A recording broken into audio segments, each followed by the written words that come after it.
Tim Tebow, everything you thought he was going to be? Like every workout, every practice? Is it just because outside when he got signed, he was hated. I mean, it was a hated decision. He's a Jacksonville legend. This is Tim Tebow. Him and Urban Meyer's relationship runs deep, obviously. And if Tim Tebow is running, looking the way he is, maybe this guy can. Basketball players have figured out how to play tight end. Maybe Tim Tebow can do it. Who knows how this whole thing pans out in that whole thing. What has it been like with Tim Tebow coming into that building, that team? And also Trevor. How has Trevor been dealing with maybe the Tebow effect, or you think that is dealt with anything at all? Yeah, I would say for Trevor, zero effect. He just comes in and works and grinds. And you work with Brian Schottenheimer, one of the best coaches in the NFL with quarterbacks.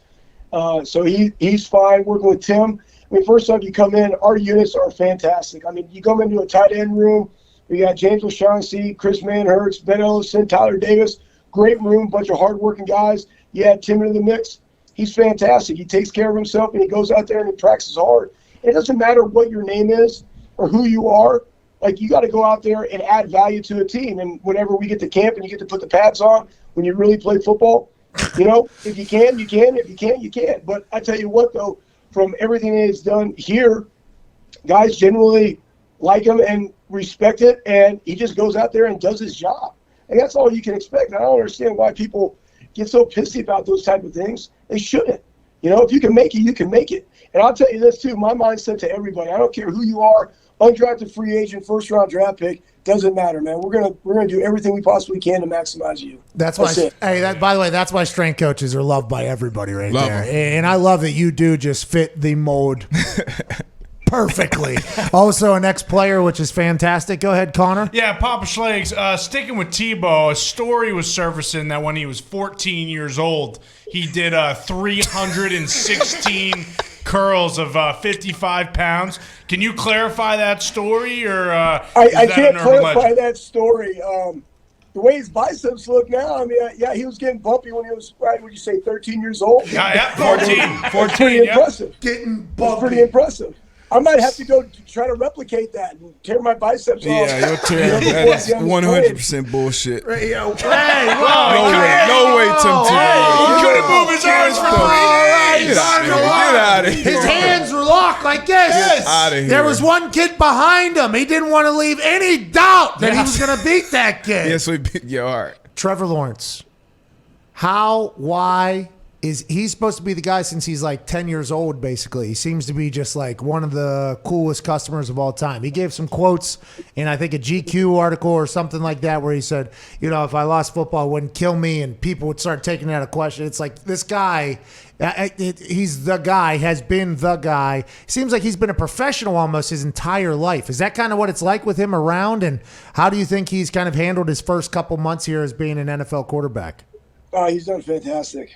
I mean, his routine is a pro-like routine, just coming right out of college. He comes in the weight room, he handles his business. He gets all of his rejuvenation, doing his film study with Brian.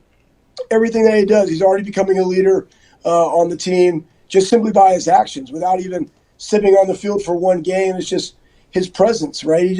That's what great leaders, great athletes do, right? They're game changers, not only in the game, but with their teammates. And so, from everything that I've been able to, all the times I've been able to be around him so far, he's exceeded expectations. He's already gaining weight. He loves training.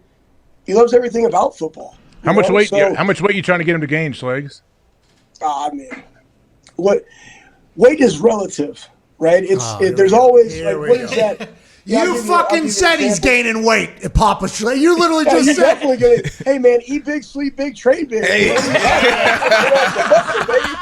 I would say weight is relative, especially when you look at the NFL. It's when do you feel – I'll give you guys a prime example, man. I'm in the NFL playing special teams. Hey, Schlegs, you're 250 pounds. You're fat as hell because you eat an entire bag of Oreos when we play Tiger Woods golf. You know what? If you want to make a roster, how about you be 235, bend and play in space and run for days? All right, that's good. Guess what? That's your weight.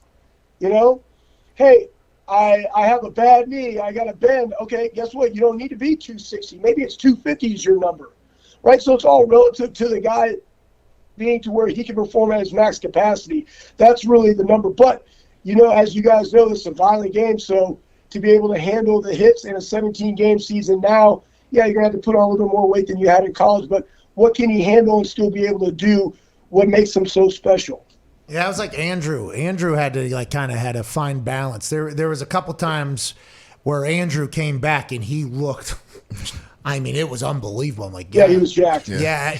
Was he bigger than you? Oh, yeah. Was he lifting more than you think, Andrew? No. Hey, people were saying he was potentially lifting more, but then there were some times where he was a little bit smaller, and I wonder how the body reacted. I mean, that's a tough game.